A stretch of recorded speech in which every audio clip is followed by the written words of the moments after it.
Any text that appears on a Google slide is inside a text box. If you're working with a template, most layouts will already have these text boxes in place. So here's one, and here's one. I'm just clicking right on the very edge to select it. If I click inside the box, that allows me to actually edit the text. Now with the template, usually these have already been styled so that they look pretty good. So you probably don't want to mess around too much with the style that's already there. But if you're working with a blank slide, you'll need to add your own text boxes. So let's see what that looks like. Right down here, I'm choosing blank.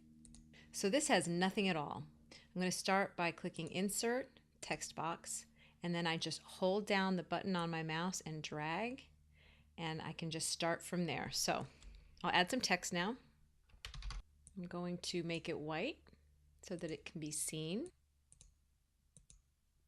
I'm going to change the spacing a little bit. I'm going to highlight all of that and go over here. Right now it's set at single spacing. I can change it to 1.15 or 1.5. I'll keep it here.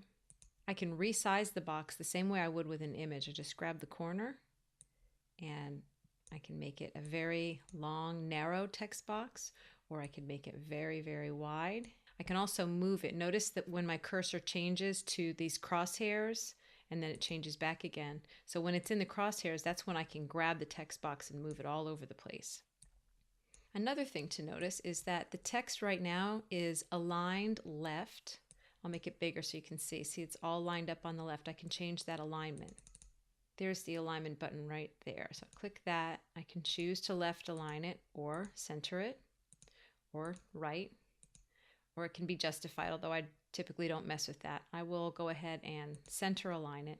And then there's other alignment buttons. Right now, it's lined up at the top of the box, but I can choose to line it up right in the center or even have it aligned way down at the bottom. So I'm going to choose to do it at the center. Now, what if for some reason I decided I wanted 3 boxes just like this on this page? Maybe I want them to each say something different.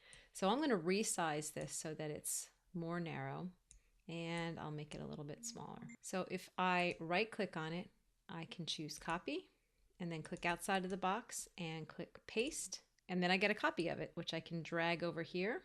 And then I can click paste again, even though I didn't even hit copy again. It'll just paste the same thing. So now I've got 3 boxes that are identical. But what I would like is for them to all be lined up. So I'm going to hold down my shift key and I'm going to click all 3 of them.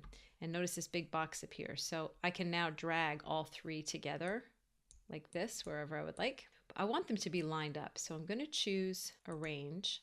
And I'm not going to choose Align horizontally. I'm going to choose Align vertically. I want them to all be lined up across the top. So they all moved and now they're lined up across the top. I also want them to be spread out evenly. So I go back to Arrange. I choose Distribute horizontally. That means across. I'll click that and now they're evenly distributed across the page. So now I want to center this grouping on the page. So I'm going to drag it down until I see a red line. That means that it's centered this way. To make sure it's centered left to right, I will drag it a little more until I get a different red line. There it is. That means now that I have these 3 centered evenly across the page. If I decide I want to make a change to one and I want them all to have that change, I'll just hold my shift key down again, choose all 3, and I can do all kinds of things. I can enlarge the text if I want to. I can bold it. I can pretty much do anything to it. I can change the alignment. Because I've selected all 3 of them, that change would apply to all 3.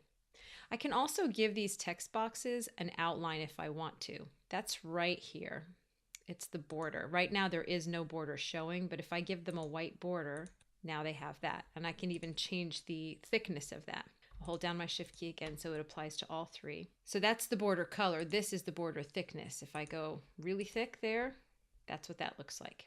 I can also shade these boxes if I want to. If I click all 3.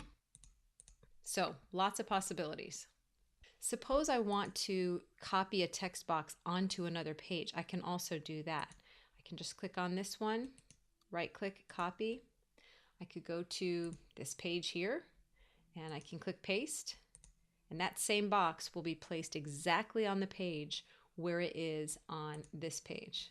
If you see, when I switch from slide to slide, that text does not move right here.